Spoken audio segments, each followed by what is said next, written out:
So it is my privilege to speak to you this evening, and I'd like to share some thoughts on the importance of recognizing the spiritual nature of the animal kingdom. The welfare of the animals and the environment is a significant issue. The spiritual nature of the animal kingdom is less often considered. That animals are sentient beings, that they feel love, they grieve, they do experience many of the subtle qualities that humanity experience. And this is finally being realized by scientists. It is all too easy for mankind to assume and label. When I was growing up, I was told animals are not like us. They just live their lives according to animal instincts. I never could quite relate to that. I sensed that there was something more. And at last it is being recognized that there is much more to animal behavior and experience than had been generally believed for a very long period of time. Mankind is an interesting term for the human race. The word man from the root manus, meaning having a mind. The word kind can imply a type of thing, so mankind could mean a type of being that has a mind. However, the word kind also indicates the qualities of being caring and compassionate, implying mankind has the potential to be more than just a thinking being, a being with a kind mind. So mankind has the potential, all mankind have the potential to be kind and loving. So what of animal kind? Creatures that live by instinct alone? Or that have a more complex nature than first imagined, that often play together joyfully, care for their families, and in many cases wider social groups. But we must not forget that we humans have many inbuilt instincts that influence the way we live. Having instincts does not prevent us from being sentient beings. So why would there be any reason to believe that the instinctual behaviors of animals would preclude them from being sentient, aware, sensitive creatures, or have the potential to be a channel for love? If we take time to just be with an animal, we may begin to sense their senses, feel their feelings, touch their hearts with ours, and sense their spiritual nature. As I'm sure you're aware, cruelty to animals and the destruction of habitats continues. As Essenes, we are concerned with the welfare of animals and the state of the planet, but central to our particular message, which does not relate solely to our physical plane of existence, is the spiritual nature of all creation, and especially that of the sanctity of the animal kingdom. This aspect of nature and the knowledge and acceptance that this is a vital part of the progress of humanity is of great importance. The Brotherhood of the Essenes have been meeting here in Glastonbury, talking about the angelic planetary influences occurring as we enter the Aquarian age, and talking about this for many years, and that animals offer a channel through which spiritual beings are enabled to make their way through to assist us on this physical earth plane.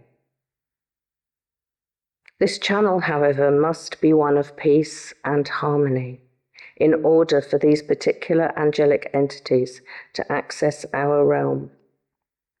This is why recognizing the sacred spiritual aspect of the animals is vitally important as we transition into this age of Aquarius. But we're not just talking about an intellectual understanding of this. It's not enough for me to tell you that this spiritual quality exists. Receiving information from someone else is useful, but can only convey a certain amount. A deeper understanding comes from direct experience, feeling and sensing the spirit of an animal or of a plant for yourself perceiving the spirit of the natural world through connection, through feeling. To bring about true harmony on earth, it is essential that spirit is not only recognized and accepted, but that it is felt, that you experience it. As we enter the Aquarian age, there is greater potential to raise awareness to a level where this understanding may be experienced on a far wider scale. A time of transformation in spiritual practice and connection to divine presence alongside the changes in the material world. We each have an opportunity to take greater responsibility for our own spiritual development. Have you ever looked into the eyes of an animal and felt a sense of connection? I'm sure many of you have, if not everyone. Or a feeling that the animal was looking deeply into your eyes. Perhaps an exchange that was completely unexpected, a chance meeting with an animal or a bird where time seems to pause. I had such an encounter recently. I noticed the compost in a large planter was all swept up to one corner and a dip at the other side. All the pretty stones and shells on the top were getting buried. I started to smooth out the soil and picked out some of the stones. Then I noticed the soil in one corner starting to move. I watched very quietly. The soil was gently stirring, and then a tiny little nose poked up through the surface. I was absolutely transfixed, and two little eyes appeared.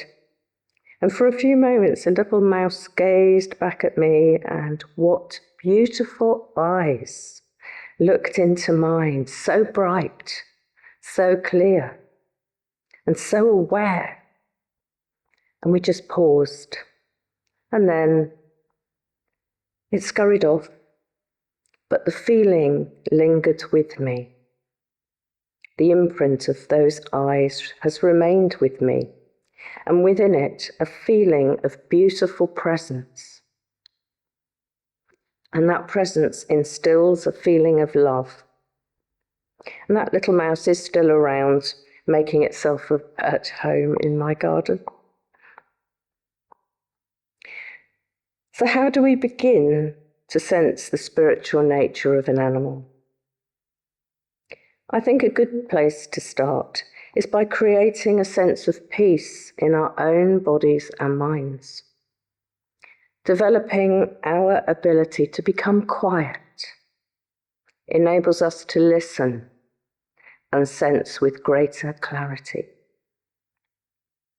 So before I conclude, I would like to invite you all to spend a few minutes reflecting on this. So please do adjust your position if you need to be as comfortable as possible, and allow your body to settle. Take a moment to notice your breath coming and going, the gentle rhythm, the touch of your breath as it moves from outside to inside, and from inside to outside.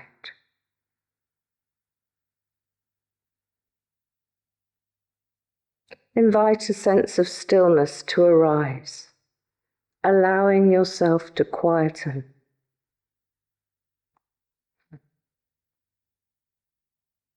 Sense your physical body, your muscles, your bones, your heart. Noticing every cell of your body. Pay attention for a moment to your body, your physicality, your structure,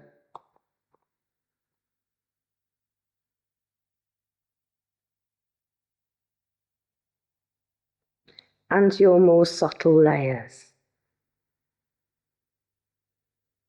physical, permeated with subtle energy. Every cell more than physical. Notice every part of your physical body completely bathed in subtle energy.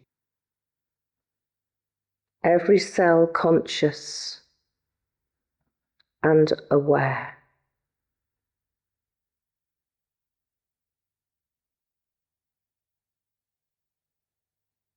Sense your inner space, allowing this to quieten. And in the stillness, listen.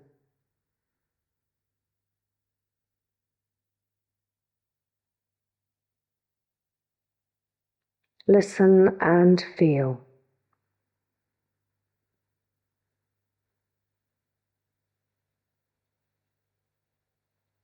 And begin to sense outwards from your inner space. Listening from your heart space out.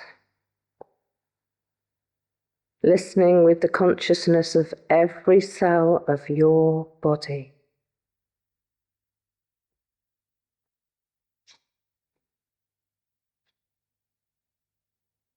Listening.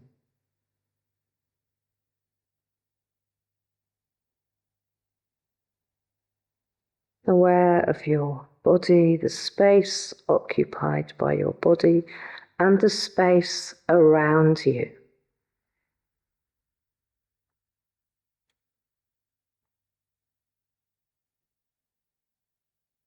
Breath flowing inside to outside, outside to inside.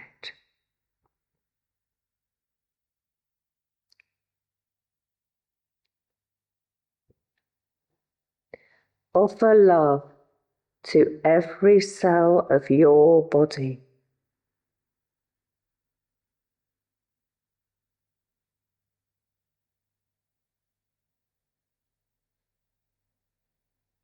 And offer love out into the space around you.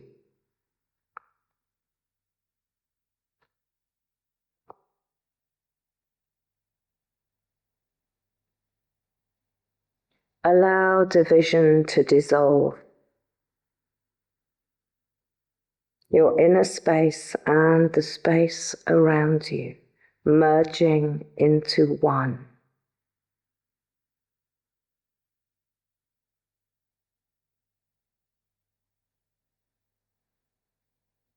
Listening,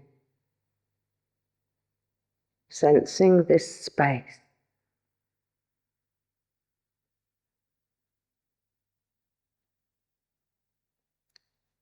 All is a field of love, quietly sustaining life.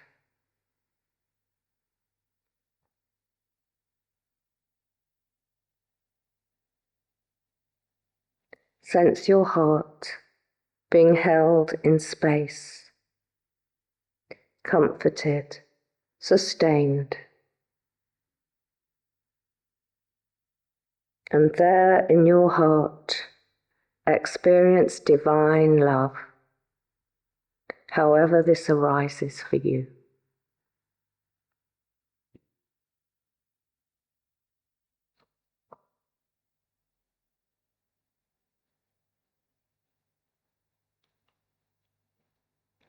May your hearts and minds flow together with love. May that love allow a deeper connection with the animals. May our connection with the animal kingdom instill a deeper sense of love within us all.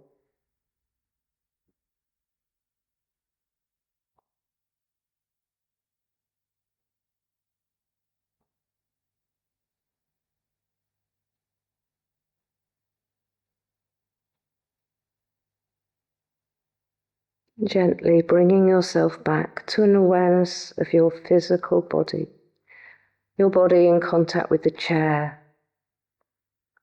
Feel your feet in contact with the floor. And take a slightly deeper breath in preparation to move a little in your seat. Perhaps stand up for a moment and have a little stretch, and then settle back into your chair once more. Have a little stretch. Thank you for listening.